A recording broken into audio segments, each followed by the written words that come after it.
जय श्री राम। चाहूं दिस चितई पूछ माली गन, लगे लेन दल फूल मुदित मन। तेहि अवसर सीता तेह आई, गिरिजा पूजन जननी पठाई।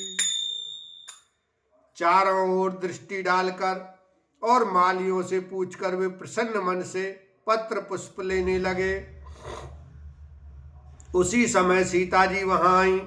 माता ने उन्हें गिरिजा पार्वती जी की पूजा करने के लिए भेजा था। संग सखी सब सुभग सयानी, गावहि गीत मनोहर बानी। सर समीप गिरिजा गृह सोहा, बरनी न जाई देख मन मोहा। साथ में सब सुंदरी और सयानी सखियां हैं जो मनोहर वाणी से गीत गा रही हैं। सरोवर के पास गिरिजा जी का मंदिर से शोभित है, जिसका वर्णन नहीं किया जा सकता, देखकर मन मोहित हो जाता है। मज्जनकारी सर सखिन समेता, गई मुदित मन गौरी निकेता।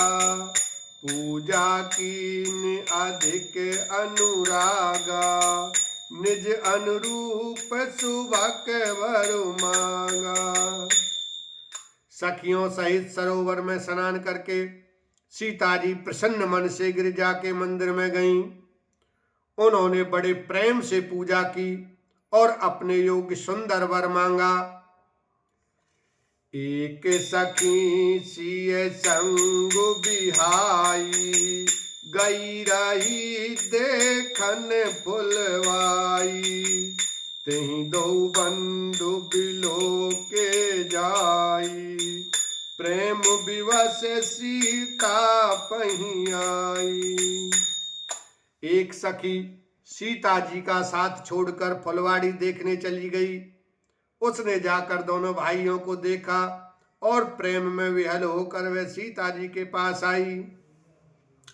तासु दशा देखी सकिने, पुलक गात जलने। कहो कारण निज हरस कर, पूछे सब मृदुबेन। लखन सिया राम जय जय राम। सखियों ने उसकी दशा देखी कि उसका शरीर पुलकित है और नेत्रों में जल भरा है। सब कोमल वाणी से पूछने लगी कि अपनी प्रसन्नता का कारण बता। देखन बाग कुंवर दुई आए, बै किशोर सब भांति सुहाए। श्याम गौर किमि कहो बखानी, गिरा नयन नयन बिनु पानी। उसने कहा, दो राजकुमार बाग देखने आए हैं, किशोर अवस्था के हैं और सब प्रकार से सुंदर हैं। वे सांवले और गौरे रंग के हैं। उनके सौंदर्य को मैं कैसे बखान कर कहूं। वाणी बिना नेत्र की है और नेत्रों के वाणी नहीं है। सुनि हरषि सब सखी सयानी, सियहि अति उत्कंठा जानी।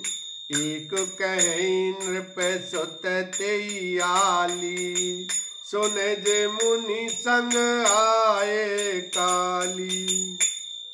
यह सुनकर और सीता जी के हृदय में बड़ी उत्कंठा जानकर सब सयानी सखियां प्रसन्न हुईं। तब एक सखी कहने लगी, हे सखी, ये वही राजकुमार हैं जो सुना है कि कल विश्वामित्र मुनि के साथ आए हैं। जिन निज रूप मोहनी डारी, कीने स्वयं वश नगर नर नारी। बरनत छवि जह ते सब लोगो, अवश्य देखी हई देखन जोगू। और जिन्होंने अपने रूप की मोहिनी डालकर नगर के स्त्री पुरुषों को अपने वश में कर लिया है, जहां तहां सब लोग उनकी छवि का वर्णन कर रहे हैं, अवश्य चलकर उन्हें देखना चाहिए, ये देखने ही योग्य हैं। तासु बचन अतिशय सोहाने, दरस लागी लोचन अकुलाने। चली आग्रह करी प्रिय सखी सोई, प्रीति पुरातन लखई न कोई। उनके वचन सीता जी को अत्यंत ही प्रिय लगे और दर्शन के लिए उनके नेत्र अकुला उठे।